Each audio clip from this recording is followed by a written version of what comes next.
We are number one on entertainment, Check this out, ladies and gentlemen listening. music, We take care of your music needs. interviews, Are you ready? and Diaspora Chronicles. Keep listening for more.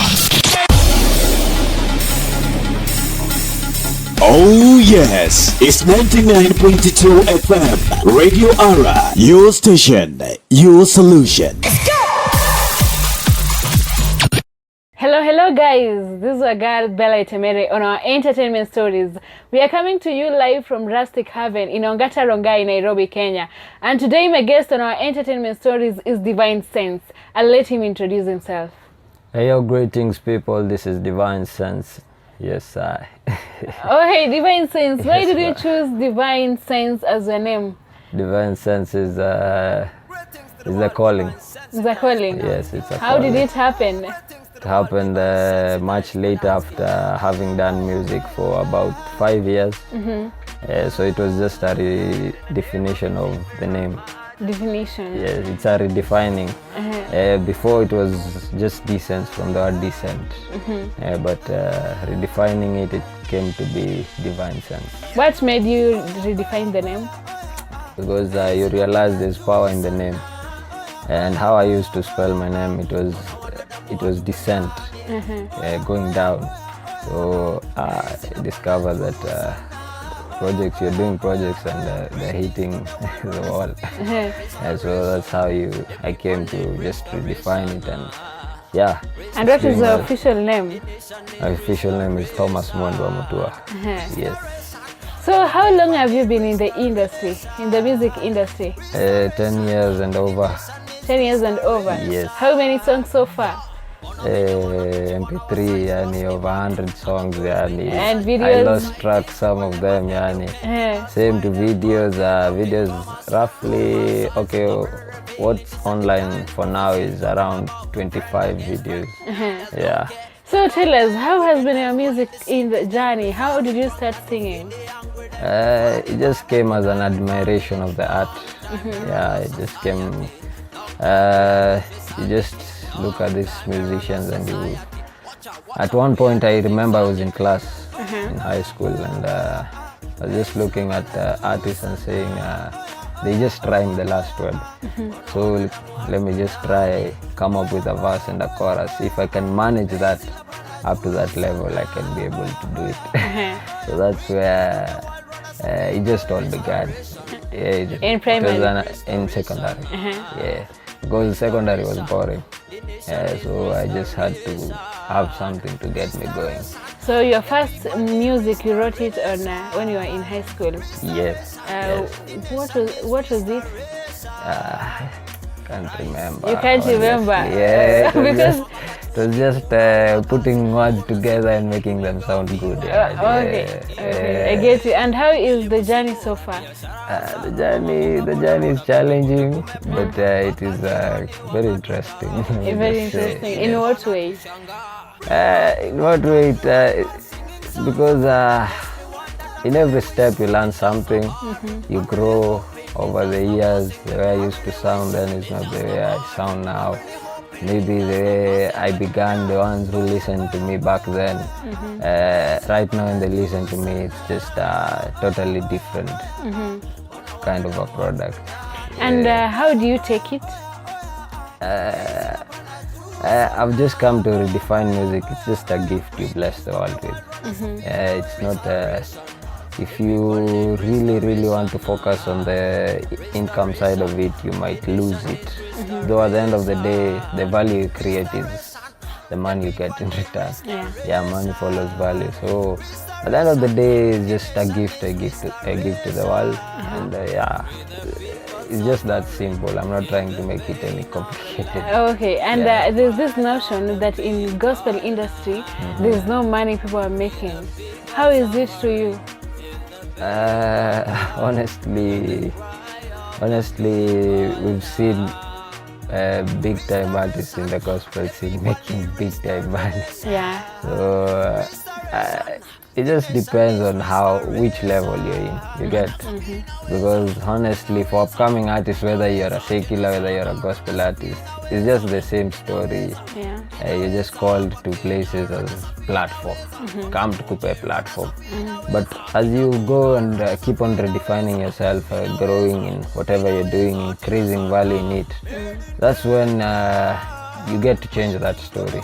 It's the impact that eventually brings in the income. Okay. So I can't complain much, though things are tough, honestly, especially because the bracket that is accessing that is able to earn a living from music is just a very small bracket. It's like 5% of the artists in Kenya. Yeah, that's the only bracket that is getting those privileges consistently, because even platforms that are there to sell artists' music, they prioritize this 5%. Yeah. The rest, even if you have a dope song, but you're not that big of a brand. Yeah. I love with this thing in the gospel industry. You know, most people think that when you have dreadlocks, you cannot be close to God, or rather, when you have dreadlocks, they see you differently. So how do people judge you with their or how do people say with their dreadlocks and you are in music, in gospel industry? I just find that that's called religion. It's religion. And I don't think the concept of the gospel is religion, though it's bracketed as religion, but I don't see it that way. Yeah. So you view gospel. It's not a limitation that if I have dreadlocks, now all of a sudden it means I'm into some deep cult or something, you get. Yeah. It's just something I have, and they grow on my hair. God did not put them for nothing there, so having them there when everybody is not having them is not anything faulty. Yeah, it's not a topic of even discussion, you get. So it's just that human beings are funny. They just find small things and they magnify it and they make it the topic, you get. Yeah. But dreadlocks is not the point, but I know dreadlocks is part of it's a sign of the chosen ones. Yes. And how is gospel industry according to you in terms of engagement, in terms of social engagement, and the way people see you? Because when you're in gospel industry, I know some people see you as their motivator and so on. So how is it to you? I'm an inspiration to the ones that look up to me, not to everyone, but to the few that I encounter. The impact is felt. What I can say, where I'm mostly known is in this city where we are in Ongata Rongai. Yeah. Though some of my products have managed their way out there in the media on some platforms, but here at home is where I feel the impact mostly. Yeah, because you just get the opportunity also to interact with other artists. You talk to them, you show them the way, you mentor them. You see, because some of them you're somewhere where they really want to be. Yeah. When they see the creativity in the music, they ask you, hey, how do you do this? So how can we go about it? So yeah, I can say it's just one step at a time, but we'll eventually get there. Yeah, we'll cross those borders. So what are you doing apart from music? Apart from music, I'm actively engaged in community development projects. There's a movement we have in it, it's called Rada Safi Naweza. The term means it's more of just cleaning the bad mindset and wrong narratives that are going around. Yeah. Either in leadership, either in just the way people relate to each other socially. You get. Just trying to eradicate the jungle law, but we have an initiative called Watoto Washibe. It's a feeding program. We also feed children from around the community in a center called Ongata Rongai, Organization for the Needy. Yeah, we're just trying to bring a positive impact to the society. According to the Rada Safi Imeweza, what do you do specifically? We're all about empowerment. Empowerment is we take youths, we train them in whatever way. We source for professionals who can be able to train them and work with them, mentor them. When they attain the capability of now professionalism, we outsource funds. Yeah, so that we may be able also to set up to give them capital to run their business. Yeah, because that is now empowerment. That defines the whole process of empowerment. So that is what we engage in heavily, and also we're able to support community development projects if there are groups within the community that are trying also to just engage in a project where it helps them come out of poverty and build each other. We also look at how we may be able to just come in and support, be of just help in any way. It is still early, not too late for you. Ehe, na hiyo gari imebrekia wapi jamani? Phonex Capital. Kuna nini? Phonex Capital is here for your auto logbook loan. Remember, no account needed, no CRB check. The process less 2 hours and no upfront charges. Phonex Capital is situated at Koinange Street, Uni Africa House, 4th floor. You can call them through number 0705 408967 or check them on www.phonexcapitalkenya.com. Phonex Capital, use your logbook to unlock your potential. Okay. Powered by Radio R. Yeah, that's. So who are the sponsors? Are you the sponsor, or you have other sponsors out there? I am the founder. I'm the founder of Rada Safi Imeweza. So we have very many well-wishers on board. People in terms of the team that comes even to cook for the children, we get to teach the children, to play with the children. But mostly well-wishers, sponsors are just, they're just random people. We don't even have a corporate per se on board. But the people that are already in need, they're just really showing love towards the cause, because we're just trying to just give love regardless. We don't have to know you. Yeah, the point is just sharing that love. Okay, back to music, or rather entertainment stories. Yes. What are some of the challenges that you've encountered so far? Challenges. Consistency. Consistency is one challenge. You do one video, there's so much you've put in it.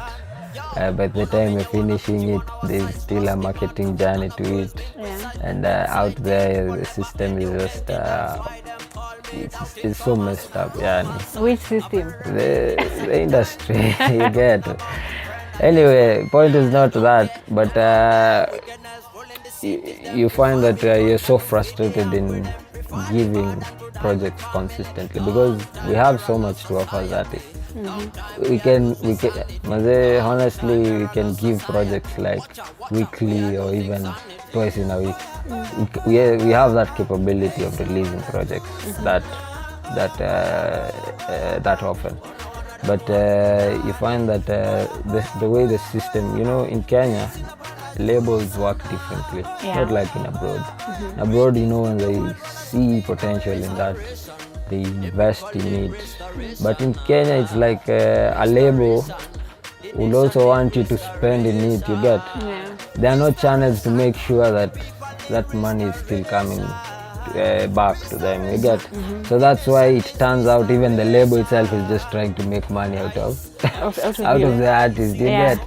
You find that they've made you sign a contract, but at the end of the day, you just find most of the work that is left out is on your side. Because you need marketing, there are logistics to places where you're going, interviews going, it's not free.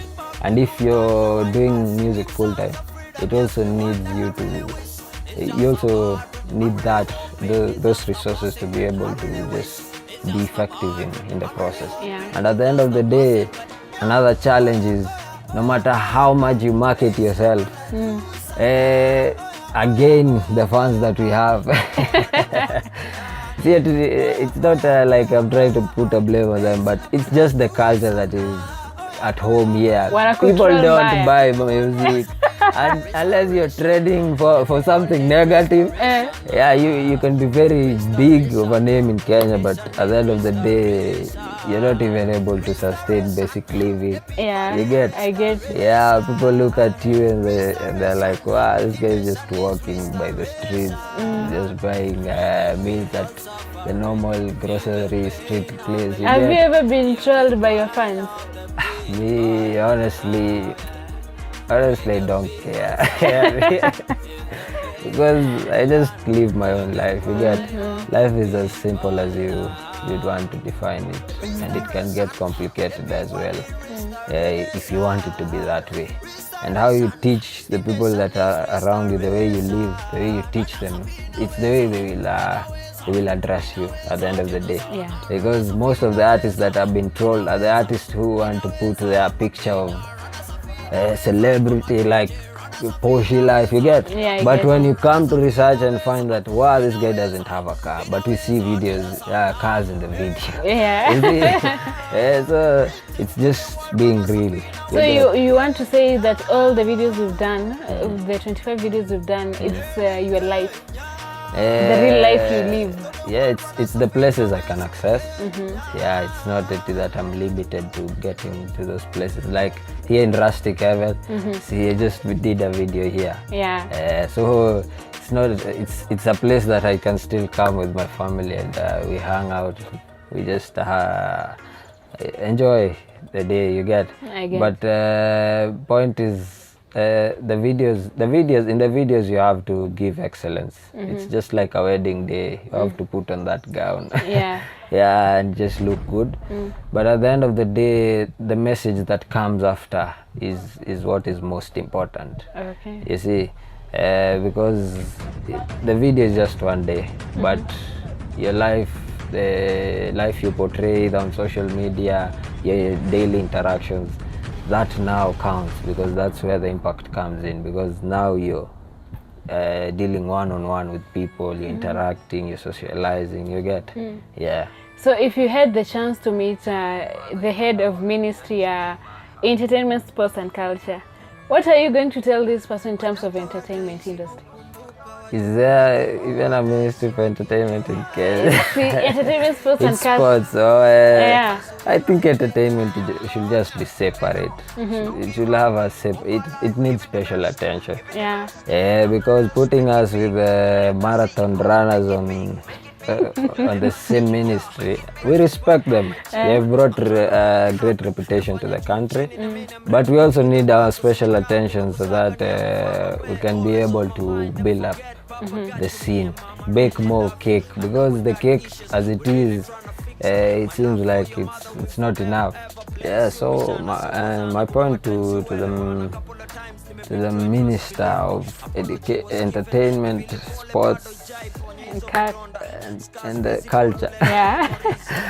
Yeah, point is we need to put the entertainment ministry on its own, because it needs special attention. Sports might need something different, as in the entertainment scene we might need something different. Yeah. And the moment Kenya, we are really known for sports worldwide. So if funds come in that ministry, it means they will all be allocated to marathon runners, because that's what the world knows about us. Yeah. But there is something else that is $1 billion industry or $1 trillion dollar industry that can be able also to create employment, to just help the current situation of the nation of unemployment.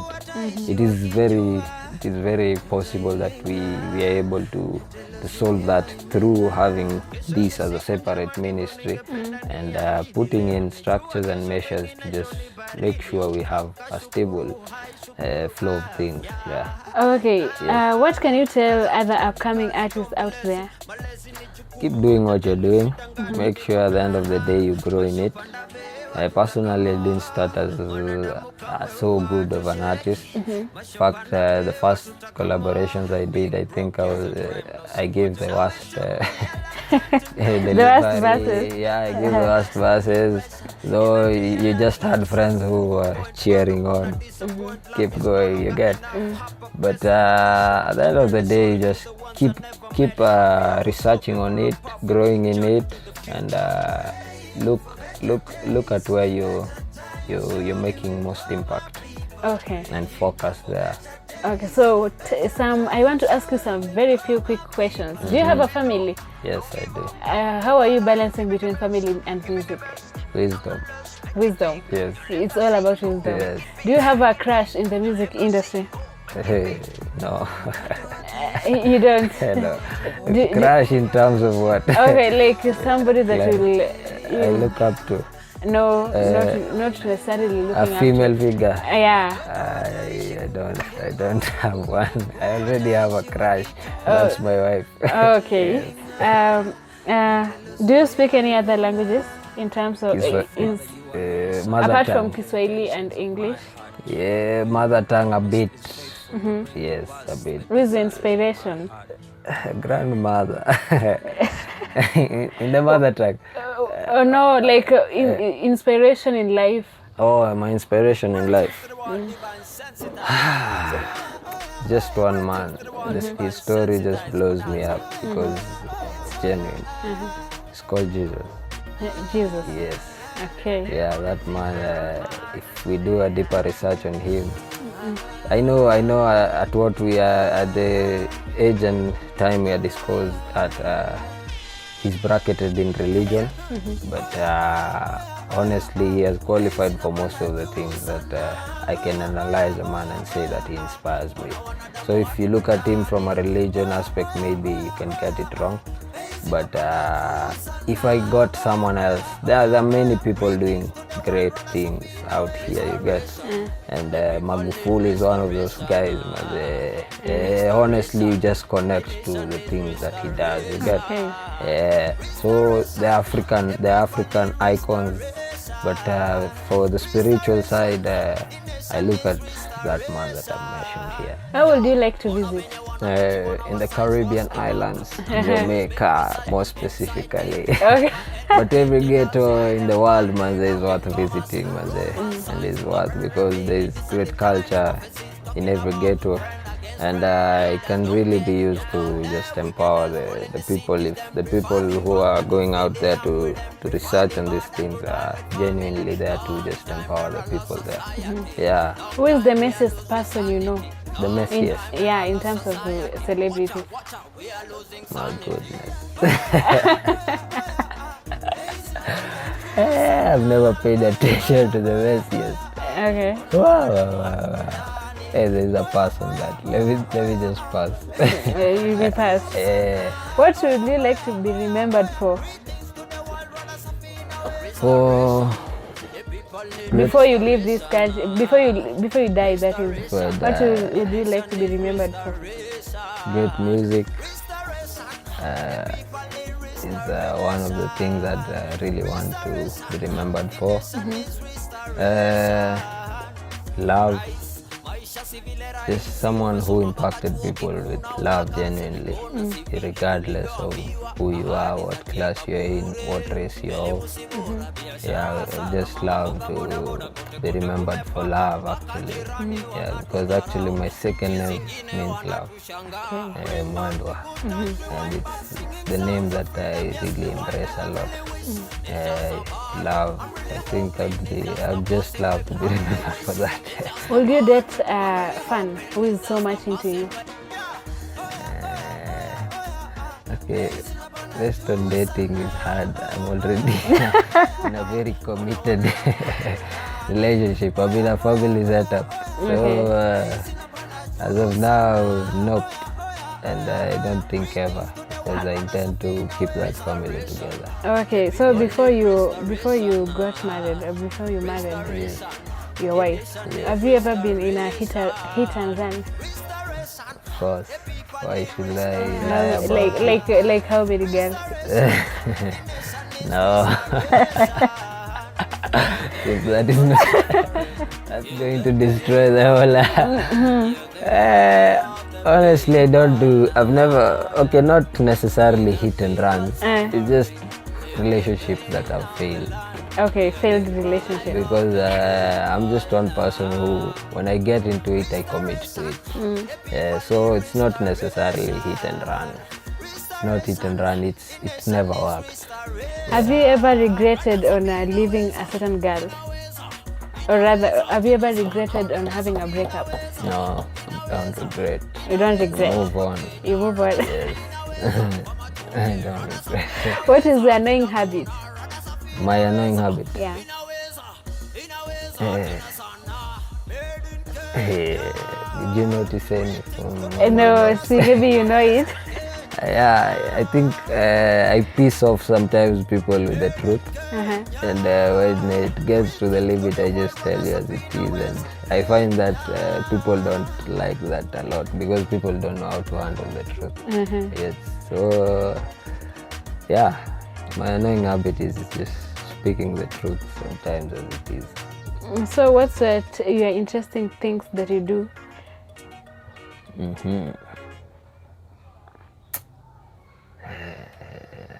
I'm not a boring person, I know.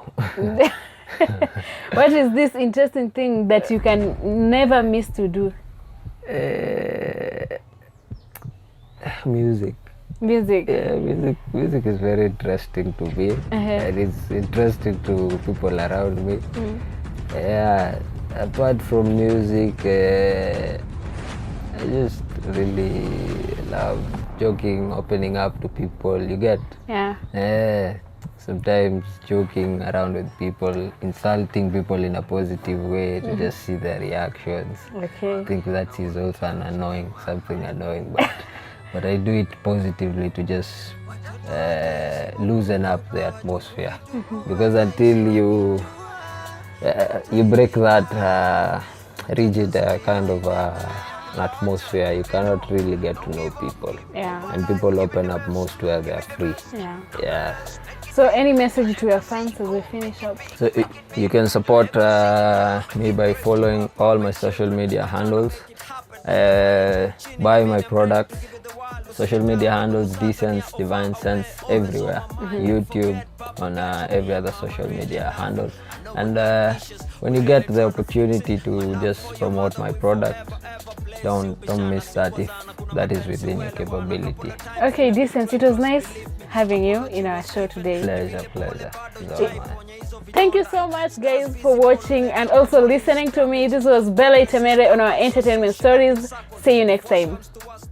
We are number one on entertainment, Check this out, ladies and gentlemen listening. music, We take care of your music needs. interviews, Are you ready? and Diaspora Chronicles. Keep listening for more.